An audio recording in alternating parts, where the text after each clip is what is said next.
Friends, ഇന്ന് ഞാൻ വന്നിട്ടുള്ളത് ഒരു മുളക് ബജിൻ്റെ റെസിപ്പി ആയിട്ടാണ്. നല്ല ക്രിസ്പി ആയിട്ടുള്ള, നല്ല ടേസ്റ്റി ആയിട്ടുള്ള നല്ലൊരു മുളക് ബജിയാണ്. എല്ലാവരും ട്രൈ ചെയ്യണം. ചൂടോടെ കഴിക്കാൻ നല്ല ടേസ്റ്റുള്ളൊരു ഉള്ളിച്ചമ്മന്തിയും മുളക് ബജിയും.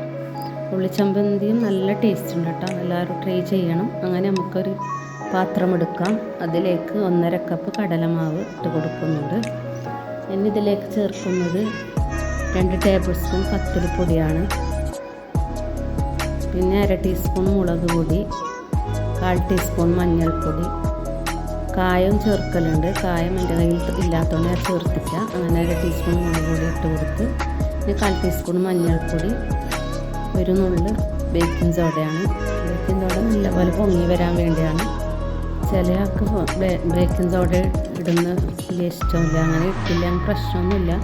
അല്ലെങ്കിൽ പൊങ്ങി വരാൻ വേണ്ടിയിട്ടാണ് ഇടുന്നത്. അങ്ങനെ കുറേശ്ശെ വെള്ളം ഒഴിച്ച് നല്ലപോലെ കലക്കി യോജിപ്പിച്ചിട്ടെടുക്കണം. നല്ലോണം ലൂസാകാൻ പാടില്ല, നല്ലോണം കട്ടിയാകാനും പാടില്ല. പിന്നെ കുറേശ്ശെ വെള്ളം ഒഴിച്ച് കലക്കി കൊടുത്താൽ മതി. ഒറ്റയടിക്ക് വെള്ളം ഒഴിച്ച് കൊടുത്താൽ കട്ട പിടിച്ചു പോകും. അതുകൊണ്ട് കുറേശ്ശെ വെള്ളം ഒഴിച്ച് നല്ലപോലെ കലക്കിയെടുക്കണം. ഇഡ്ഡലി മാവിൻ്റെ പരുവത്തിലാണ് ആക്കിയിട്ടെടുക്കേണ്ടത്. നല്ലപോലെ കലക്കി യോജിപ്പിച്ച് ആവശ്യത്തിന് ഉപ്പൊക്കെ മതിയായി നല്ലതിലെടുക്കണം. ഇനി നമുക്കിത് 10 മിനിറ്റ് മൂടി വെക്കാം. നമ്മുടെ മുളക് ഞാൻ ഒരു 8 മുളകാണ് എടുത്തിട്ടുള്ളത്. അതിന് നല്ലപോലെ കഴുകി വൃത്തിയാക്കി തോർത്തിയിട്ട് വെച്ചിട്ടുണ്ട്. അതിന് ഇതുപോലെ പീസാക്കിയിട്ട് എടുക്കാം. ഫുള്ളായിട്ടും പൊരിച്ചെടുക്കാം, പീസാക്കിയിട്ടും പൊരിച്ചെടുക്കാം. ഇതിൻ്റെ കുരു കളഞ്ഞിട്ടും പൊരിക്കാം, കളയാതെയും പൊരിക്കാം. ഇങ്ങനെ വേണമെങ്കിൽ പൊരിച്ചെടുക്കാം. ഏതായാലും നല്ല ടേസ്റ്റാണ്. മുഴുവനോട് പൊരിച്ചാൽ നല്ല ടേസ്റ്റ് ഉണ്ടാകും. അങ്ങനെ ഞാൻ പീസാക്കി, നല്ല തടിയുള്ള മുളകായതുകൊണ്ട് ഞാൻ പീസാക്കിയിട്ടാണ് പൊരിക്കുന്നത്. അങ്ങനെ എല്ലാം പീസാക്കി വെച്ചിട്ടുണ്ട്. നമ്മുടെ മാവ് നല്ല പാകമായിട്ട് വന്നിട്ടുണ്ട്. ഇനി നമുക്കതിലേക്ക് ഇഞ്ചി വെളുത്തുള്ളി പേസ്റ്റ് ചേർക്കാനുണ്ടായിരുന്നു. അത് മുമ്പൊക്കെ ചേർക്കാൻ വിട്ടുപോയി.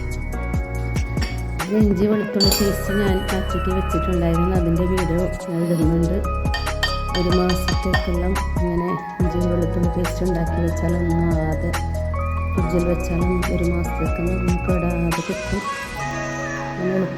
എളുപ്പത്തിൽ കറിയൊക്കെ വെക്കുമ്പോൾ എളുപ്പത്തിൽ കിട്ടാൻ വേണ്ടി ഇങ്ങനെ ആക്കിയിട്ട് വെച്ചാൽ മതി. ഇഞ്ചി വെളുത്തുള്ളിയെല്ലാം പേസ്റ്റ് ആക്കിയിട്ട് വെച്ചാൽ നമുക്ക് എളുപ്പത്തിൽ ആവശ്യത്തിന് എടുക്കാമല്ലോ. അങ്ങനെ ഞാൻ ആക്കിയിട്ട് വെച്ചിട്ടുണ്ടായിരുന്നു. അങ്ങനെ അത് ഇട്ട് കൊടുത്ത് നല്ലത് കലക്കി യോജിപ്പിക്കാം. ഇനി എണ്ണ നല്ല ചൂടായി വന്നിട്ടുണ്ട്.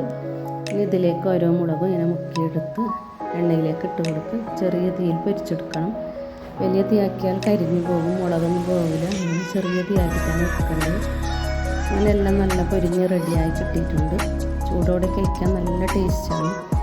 ഇനി നമുക്ക് ഉള്ളി ചമ്മന്തി ആക്കിയെടുക്കാം. അങ്ങനെ ഒരു ഉള്ളിയാണ് എടുത്തിട്ടുള്ളത്. മിക്സിയുടെ ചെറിയ ജാറിലിട്ട് കൊടുത്ത് അതിലേക്ക് 1/2 ടീസ്പൂൺ പഞ്ചസാര ഇട്ട് കൊടുക്കുന്നുണ്ട്. 1/2 ടീസ്പൂൺ മുളക് പൊടിയും 1/2 ടീസ്പൂൺ വിനീഗറും ചേർക്കുന്നുണ്ട്.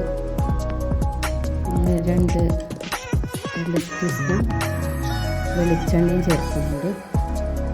അങ്ങനെ ആവശ്യത്തിന് ഉപ്പും ചേർത്ത് നല്ലപോലെ അരച്ച് റെഡിയാക്കി എടുക്കണം. നല്ല പേസ്റ്റ് രൂപത്തിൽ അരച്ചെടുക്കണം. തരിയൊന്നും ഇല്ലാതെ നല്ല പേസ്റ്റാക്കി അരച്ചെടുത്ത് നല്ല അടിപൊളി ചമ്മന്തിയായി കിട്ടും. നമ്മുടെ ചമ്മന്തിയൊക്കെ നല്ല അരച്ച് റെഡിയായി കിട്ടിയിട്ടുണ്ട്. നമുക്കൊരു പാത്രത്തിലേക്ക് മാറ്റാം.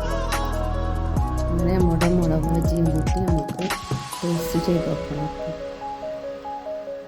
അങ്ങനെ നല്ല പാത്രത്തിലേക്ക് കൂട്ടി റെഡിയായി നമുക്ക് ടേസ്റ്റ് ചെയ്ത് നോക്കാം. അങ്ങനെ എൻ്റെ വീഡിയോ ഇഷ്ടപ്പെട്ടാൽ ലൈക്ക് ചെയ്യുക, ഷെയർ ചെയ്യുക. സബ്സ്ക്രൈബ് ചെയ്യാത്തവരുണ്ടെങ്കിൽ തീർച്ചയായും ചെയ്യണം. വീഡിയോ കണ്ട് നിങ്ങൾ ഫീഡ്ബാക്ക് അറിയിക്കണം.